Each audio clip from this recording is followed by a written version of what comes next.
Alright, hello you guys. What's up? What's up? What's up? Those are my apps. Yes, you can see there are a lot of apps, but this one, you guys, practically we are gonna be talking about Tarot GPT. So I was assigned by the Tarot GPT app on Instagram. Um you know you can show some love by going to tarotgpt.app. You can search them there. But today, performing a sort of tutorial. So since I am the what should I call it? The um, country community manager for the Philippines. There goes Filipino. Are we? Yeah. Okay. So we are in Filipino. So yeah, I am the country community manager for this specific application. And so, ayan na nga, andito na nga tayo, no? Ito na, mga paalala sa reading. Ayan, you can turn it on.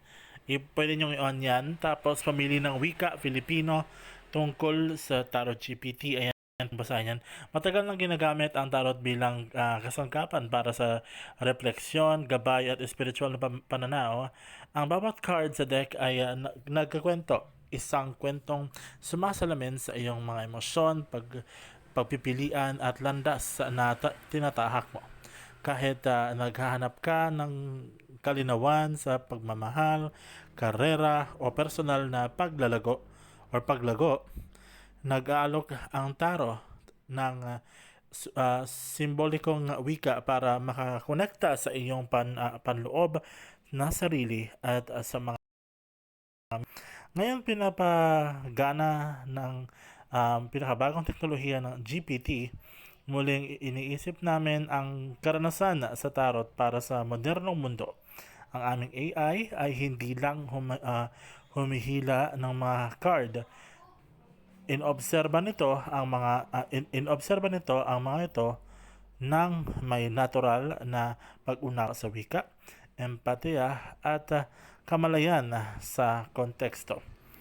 Kahit sa veteranong mambabasa, kahit veteranong mambabasa ka o bago pa lang sa taro, nagbibigay ang app ng malalim at personalisadong mga reading na parang tunay na pag-usap. Sa Tarot GPT, ang iyong mga tarot reading ay um, dinamikong nagbabago batay sa iyong mga tanong, mood at sitwasyon sa buhay. Walang dalawang session na magkakapareho. Parang may mapag-isip at intuitive na gabay na laging available tuwing kailangan mong huminto, mag-isip at tumingin sa loob ng inyong sarili. So that's Tarot GPT, no? So ayan, meron tayong mga alintuntunin at serbisyo or terms and services, patakaran or sa privacy or privacy policy, ayan, and mga mag-iwan ng feedback. So ano nga ba ang mga basic na services ng Tarot GPT? So ang tatlong card, no? Ayan. Tatlong card, sinasabi dito, tatlong baraha para sa nakaraan, kasalukuyan at hinaharap. That's the basic naman, past, present, future na magtatanong at tingnan kung paano umunlad ang iyong sitwasyon at kung saan ito patungo. So, ayan, sample questions yan. Pero pwede kang mag-add ng sarili mong tanong, no? Pero sa tutorial na ito ay unahin natin ang paano umunlad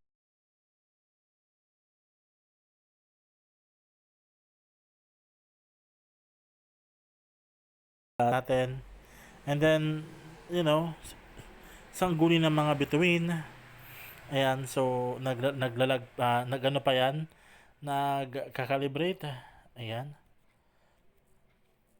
Buksan na natin kung kaya na ba. Okay. Parang ayaw pa rin. Hello. Ayan. Ayan. Dalawa ng kopa. or Two of Cups, no? So, ayan.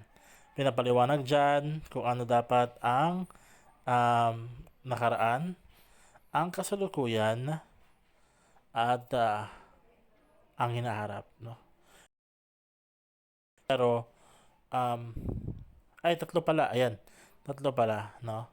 So, yan, dalawang kopa, walo ng espada.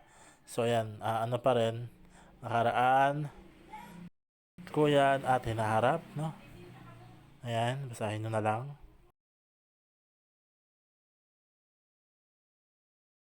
And then, isa pa.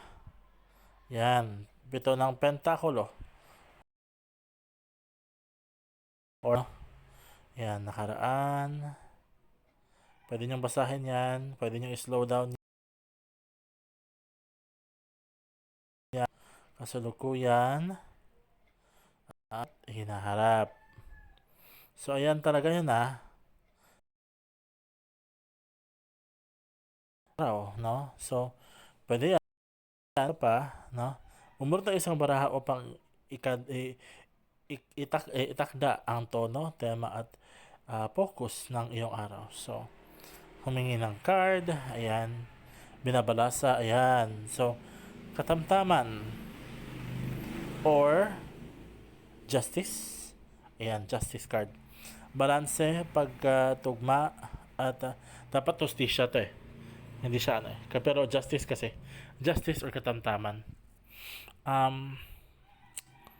So ayan, meron siyang mga tips, ayan, basahin nyo guys, no, ayan. So yon, no, yan, pwede nyong basahin yan. And then yung last is humingi ng payo sa cards, no? So ayan, isang baraha, isang malinaw na mensahe nakakatulong or nakatuong gabay o kaalaman sa kahit anong itatanong mo. For example, ayan, pwede rin pamili sa mga yan sa tatlong yan, ano ang kailangan kong bitawan, ano ang aral na tinuturo sa akin ng sitwasyon na ito, paano ko susuportahan ang sarili kong paglago, no? So, pwede din mag-type kayo ng sarili yung question and then kumuha ng. So, for example, ano kailangan kong bitawan na yan? Then, click mo yan and magbabalasa yan, no? So, hintayin lang natin. Ayan. Tatlo ng patpat or 3 of wands, no? Yan. So, meron yan. Explain niya in Filipino, no? Ayan. So, yan. Yan guys, ang ating tutorial. If gusto niyo ng feedback, mag-iwan na kayo ng feedback dyan sa mag-iwan ng feedback, no? And, yun. Ayan po ang ating tutorial sa pasimpleng Tarot GPT app, no? Dahil ito ay AI, yes, powered by AI, pero nakakatulong din siya kapag wala kayo talagang wala kayong makakausap na reader, wala kayong, kasi syempre ang tao natutulog din yan and minsan yung exchange of energy ba, so kapag wala kayong pang exchange of energy, pwede kayong magkonsulta sa ganitong application.